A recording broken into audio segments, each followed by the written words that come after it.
Hello friend, welcome to OWS એટલે કે online work solution. તો મિત્રો આજના વિડીયોમાં આપણે વાત કરીશું કે જે રાજકોટ મ્યુનિસિપલ કોર્પોરેશન દ્વારા જે જુનિયર ફાયરમેનની ભરતી બહાર પાડવામાં આવેલ છે તેના વિશે કે તે ભરતીમાં આપણે ઓનલાઈન અરજી ફોર્મ કેવી રીતે ભરી શકીએ તેની સંપૂર્ણપણે માહિતી આ વિડીયોમાં મેળવીશું। તો વિડીયોની શરૂઆત કરીએ તે પહેલા વિડીયો ગમે તો અવશ્ય લાઈક કરી દેજો, તમારા મિત્રો સુધી શેર કરી દેજો, ચેનલમાં નવા હોય તો અવશ્ય ચેનલને સબસ્ક્રાઇબ કરી દેજો। તો ચાલો મિત્રો વિડીયોની શરૂઆત કરીએ। तो સૌથી પહેલા મિત્રો તમારે તમારા મોબાઈલમાંથી અથવા તો લેપટોપ કે પીસીમાંથી કોઈ પણ એક ઇન્ટરનેટ બ્રાઉઝરને ઓપન કરી લેવાનું રહેશે અને ત્યાં સર્ચ બોક્સમાં તમારે ટાઈપ કરવાનું રહેશે RMC।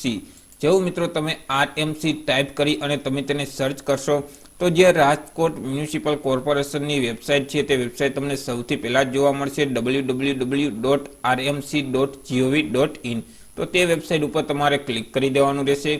जेवुं तमे ते वेबसाइट पर क्लिक करी देशो तो RMC नी वेबसाइट छे ते ओपन थई जशे अने तमने आ मुजबनी स्क्रीन छे ते जोवा मळशे कि ज्यां अहीं मेनुमां तमने रिक्वायरमेंटनो एक ऑप्शन छे ते जोवा मळशे, तेना उपर तमारे क्लिक करी देवानुं रहेशे। जेवुं तमे रिक्वायरमेंटना ऑप्शन पर क्लिक करशो तो मित्रों नवा टेबमां तमने आ मुजबनी स्क्रीन ओपन थती जोवा मळशे कि ज्यां मित्रों अहीं जेटली करंट वेकेन्सी हशे तेनुं लिस्ट तमने जोवा मळशे।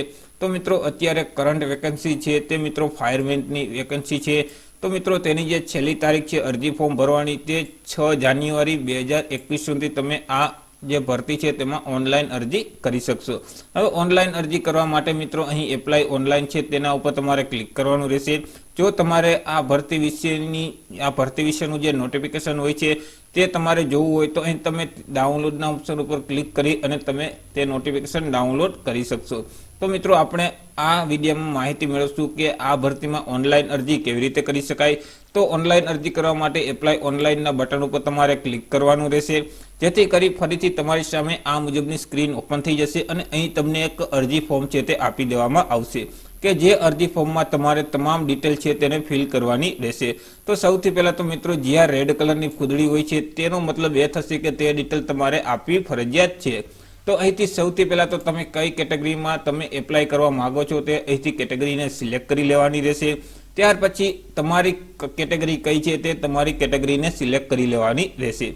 त्यार पछी अहींथी तमारे जेंडर सिलेक्ट करी लेवानुं रहेशे, मेल के फीमेल तमारे जेंडर ने सिलेक्ट करी लेवानुं रहेशे। त्यार पछी जो तमे फिजिकल हेन्डिकेप छो के केम ते अहींथी तमारे टिक करी देवानुं रहेशे। जो तमे फिजिकल हेन्डिकेप होय तो अहीं तमारे टिक करवानुं रहेशे, नहीं तो तमारे टिक करवानुं रहेशे नहीं। त्यार पछी मित्रों अहीं तमारी सरनेम लखी देवानी रहेशे, अहीं तमारुं नाम छे ते लखी देवानुं रहेशे, अहीं फाधर अथवा तो हस्बंडनुं नाम छे ते लखी देवानुं रहेशे, अहीं मधरनुं नाम छे ते लखी देवानुं रहेशे। त्यार पछी तमारुं जे ते सरनामું होय छे, एड्रेस होय छे ते आ બોક્સમાં લખી દેવાનું રહેશે। ત્યાર પછી અહીંથી તમારું જે તે સિટી હોય છે એટલે કે ડિસ્ટ્રિક્ટ હોય છે તેને તમારે સિલેક્ટ કરી લેવાનું રહેશે। ત્યાર પછી તમારા એરિયાનો જે તે પિનકોડ નંબર હોય છે તે પિનકોડ નંબર અહીં લખી દેવાનો રહેશે। ત્યાર પછી મિત્રો અહીંથી તમારે એપ્લિકન્ટ કાસ્ટને સિલેક્ટ કરી લેવાની રહેશે। ત્યાર પછી અહીંથી તમારું જે તે મેરિટલ સ્ટેટસ હોય છે તેને તમારે સિલેક્ટ કરી લેવાનું રહેશે। ત્યાર પછી અહીં તમારો મોબાઈલ નંબરને ટાઈપ કરી દેવાનો રહેશે। ત્યાર પછી તમારું ઈમેલ આઈડી અહીં ટાઈપ કરી દેવાનું રહેશે। ત્યાર પછી તમારી જે તે જન્મ તારીખ હોય છે તે જન્મ તારીખ અહીં ટાઈપ કરી દેવાની રહેશે અથવા તો અહીંથી કેલેન્ડરમાંથી તેને સિલેક્ટ કરી દેવાની રહેશે। ત્યાર પછી તમારે જો લેન્ડલાઇન નંબર હોય તો લેન્ડલાઇન નંબર અહીં તમારે ટાઈપ કરી દેવાના રહેશે। ત્યાર પછી મિત્રો તમે RMC માં एम्प्लॉय तरीके हता के केम ते तमारे माहिती आपवानी रहेशे। जो तमे RMC में एम्प्लॉय तरीके होय तो मित्रों अहीं तमारे टिक करी देवानुं रहेशे अने मित्रों तमारो तेनो जे कोड नंबर होय छे ते कोड नंबर शुं हतो ते अहीं तमारे लखी देवानो रहेशे। त्यार पछी मित्रों तमारे स्टेट लेवलनुं स्पोर्टनुं तमे सर्टिफिकेट धरावो छो के केम। जो तमारे पासे स्टेट लेवलनुं स्पोर्टनुं सर्टिफिकेट होय तो अहीं तमारे यस करी देवानुं रहेशे, टिक करी देवानुं रहेशे। अने अहीं मित्रों तमारी पासे क्या स्पोर्टनी सर्टिफिकेट छे ते क्या रमतनुं सर्टिफिकेट छे ते अहीं रमत तमारे सिलेक्ट करी देवानी रहेशे अने तेनी जे माहिती होय छे ते डिटेल अहीं तमारे फिल करी देवानुं रहेशे। त्यार पछी आगळ मित्रों तमारे तमारा एज्युकेशन क्वॉलिफिकेशननी डिटेल छे तेने फिल करवानी रहेशे। तो सौथी पहेला અહીંથી ડિગ્રીમાંથી તમારો અભ્યાસને સિલેક્ટ કરી લેવાનો રહેશે। जो मित्रों तमे त्रीजું ધોરણ સુધી તમે અભ્યાસ કરેલ છો, 3 પાસ હોય તો તમારે 3 પાસને સિલેક્ટ કરવાનું રહેશે અને જો તમે આગળ અભ્યાસ કરેલ હોય તો તમારે અધર સિલેક્ટ કરી અને તમારા અભ્યાસની ઇન્ફોર્મેશન છે, માહિતી છે તે ફિલ કરી દેવાની રહેશે। તો મિત્રો આ જે ભરતી છે તે 3 પાસ ઉપર જ છે, તો આપણે 3 પાસને સિલેક્ટ કરી લેશું। ત્યાર પછી મિત્રો તમારી યુનિવર્સિટીનું નામ અથવા બોર્ડનું નામ અથવા તો શાળાનું નામ છે તે તમારે અહીં લખી દેવાનું રહેશે. તમને કેટલી ટકાવારી મળેલ હતી તે ટકાવારી અહીં લખી દેવાનું રહેશે. તમે કયા વર્ષે ધોરણ પાસ કરેલ છે તે પાસિંગ વર્ષ અહીંથી લખી દેવાનું રહેશે. કેટલા વર્ષનો કોર્સ હતો તે કોર્સનો વર્ષ અહીં લખી દેવાના રહેશે. મેઇન સબ્જેક્ટ કયો હતો તે સબ્જેક્ટનું નામ અહીં લખી દેવાનું રહેશે. ત્યાર પછી તમારે સેવના બટન ઉપર ક્લિક કરી દેવાનું રહેશે. ત્યાર પછી મિત્રો તમારે એક્સપિરિયન્સની ઇન્ફોર્મેશન છે, માહિતી છે તે તમારે ફિલ કરવાની રહેશે. તો સૌથી પહેલા તો તમે કઈ ઓર્ગેનાઇઝેશનમાં અથવા તો મિત્રો તમે કઈ કંપનીમાં કામ કરેલ છે તેનું નામ અહીં લખી દેવાનું રહેશે. તમારો જે હોદ્દો હતો તે હોદ્દો શું હતો તે હોદ્દાનું નામ અહીં લખી દેવાનું રહેશે. તમારી સેલરીની માહિતી અહીં લખી દેવાની રહેશે. તમે કંપની ક્યારે જોઈન કરી તેની તારીખ અહીં લખી દેવાની રહેશે. તમે કંપની ક્યારે છોડી તેની તારીખ અહીં લખી દેવાની રહેશે. તમારે કેટલા વર્ષનો ટોટલ એક્સપિરિયન્સ છે તે એક્સપિરિયન્સ અહીં લખી દેવાનો રહેશે મહિનામાં. અને ત્યાર પછી અહીં ફરીથી સેવના બટન ઉપર ક્લિક કરી દેવાનું રહેશે. ત્યાર પછી મિત્રો તમારે તમારો ફોટોગ્રાફ છે અને તમારી સિગ્નેચર છે તેને તમારે અપલોડ કરવાની રહેશે. હવે તમે ફોટોગ્રાફ અને સિગ્નેચર અપલોડ કરો તે પહેલા તમે જે ફોટોગ્રાફ અને સિગ્નેચર અપલોડ કરો છો તે ફાઇલનું ફોર્મેટ છે તે જેપીઈજી અથવા તો જેપીજી અથવા તો પીએનજી ફોર્મેટ જ હોવું જોઈએ અને તેની જે સાઇઝ છે તે 15 KB કરતાં ઓછી હોવી જોઈએ. તો સૌથી પહેલા તો તમારે ફોટોગ્રાફને અપલોડ કરવાનો રહેશે. તો ચોઈસ ફાઇલના બટન ઉપર ક્લિક કરી દેવાનું રહેશે, જેથી ડિવાઇસ ઓપન થઈ જશે કે જ્યાં મિત્રો તમારા સ્કેન કરેલા જે ફોટો હોય છે તેને તમારે સિલેક્ટ કરી દેવાનું રહેશે. તો આપણે ફોટાને સિલેક્ટ કરી દઈએ. જેવું તમે ફોટાને સિલેક્ટ કરી દેશો તો મિત્રો અહીં તમારો ફોટોગ્રાફ છે તે અપલોડ થઈ જશે. ત્યાર પછી તમારે અહીં સિગ્નેચર છે તેને અપલોડ કરવાની રહેશે. તો તમારે ચોઈસ ફાઇલના બટન ઉપર ક્લિક કરવાનું રહેશે, જેથી ડિવાઇસ ઓપન થઈ જશે કે જ્યાં મિત્રો તમારે સિગ્નેચર હોય છે સ્કેન કરી તેને તમારે સિલેક્ટ કરી લેવાની રહેશે, જેથી અહીં તમારી સિગ્નેચર પણ અપલોડ થઈ જશે. ત્યાર પછી મિત્રો નીચે અહીં તમને જે ડિક્લેરેશન તમને જોવા મળે છે તે ડિક્લેરેશન તમારે વાંચી લેવાનું રહેશે અને ત્યાર પછી અહીં યસના બટન ઉપર ક્લિક કરી દેવાનું રહેશે.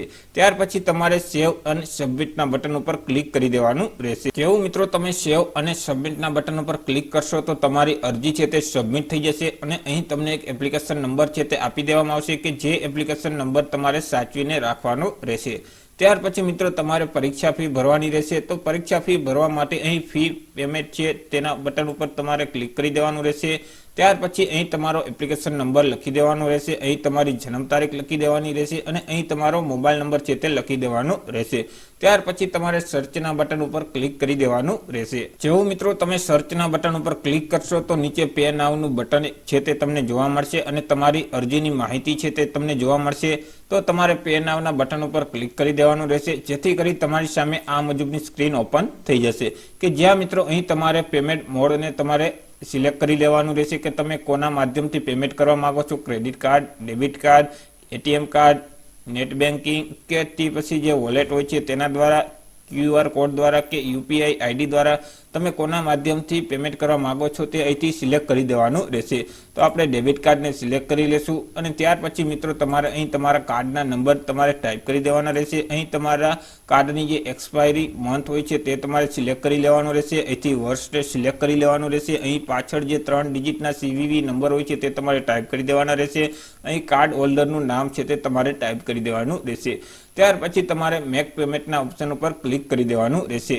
હવે મિત્રો અહીં તમારે ફી કેટલી ભરવાની રહેશે તે ફી અહીં તમને જોવા મળશે. જનરલ કેટેગરીના જે ઉમેદવાર છે તેને ₹500 ફી ભરવાની રહેશે, જ્યારે બાકીના જે કેટેગરીના ઉમેદવાર છે તેને ₹250 ફી ભરવાની રહેશે. તો મિત્રો તમે જેવું મેક પેમેન્ટના ઓપ્શન ઉપર ક્લિક કરશો તો તમારા બેંક સાથે જે મોબાઈલ નંબર લિંક કરેલ છે તેમાં મિત્રો એક વન ટાઈમ પાસવર્ડનો મેસેજ આવશે કે જે OTP તમારે OTP બોક્સમાં ટાઈપ કરી દેવાના રહેશે. તમે જેવા OTP ટાઈપ કરી અને સબમિટના બટન ઉપર ક્લિક કરશો તો અહીં તમારી જે ફી છે તે ફી ઓનલાઈન ભરાઈ જશે. જેવું મિત્રો તમે તમારી ઓનલાઈન ફી ભરી દો, તમારી અરજી કમ્પ્લીટ કરી દો, ત્યાર પછી તમારે જો તેની પ્રિન્ટ કાઢવી હોય તો અહીં પ્રિન્ટ એપ્લિકેશનના બટન ઉપર ક્લિક કરી દેવાનું રહેશે. અહીં તમારે અરજી નંબર ટાઈપ કરી દેવાનો રહેશે. અહીં તમારી જન્મ તારીખ ટાઈપ કરી દેવાની રહેશે. અહીં તમારો મોબાઈલ નંબર છે તેને ટાઈપ કરી દેવાનો રહેશે અને પછી તમારે પ્રિન્ટ એપ્લિકેશનના બટન ઉપર ક્લિક કરી અને તમારી અરજીની પ્રિન્ટ છે તે તમે કાઢી શકશો. તો મિત્રો આશા રાખું છું કે વિડીયો છે તે તમને પસંદ પડ્યો હશે. તો મિત્રો વિડીયો પસંદ પડ્યો હોય તો અવશ્ય તેમને લાઇક કરી દેજો, તમારા મિત્ર સુધી શેર કરી દેજો. અમારી ચેનલમાં નવા હોય તો અવશ્ય ચેનલને સબસ્ક્રાઇબ કરી દેજો અને હજુ પણ તમને જો કોઈ પણ પ્રકારનો પ્રશ્ન હોય તો અવશ્ય નીચે કોમેન્ટ બોક્સમાં જરૂર જણાવજો. તો ફરી મળીશું એક નવા ટોપિક સાથે એક નવા જ વિડીયોમાં. ત્યાં સુધી જય હિન્દ.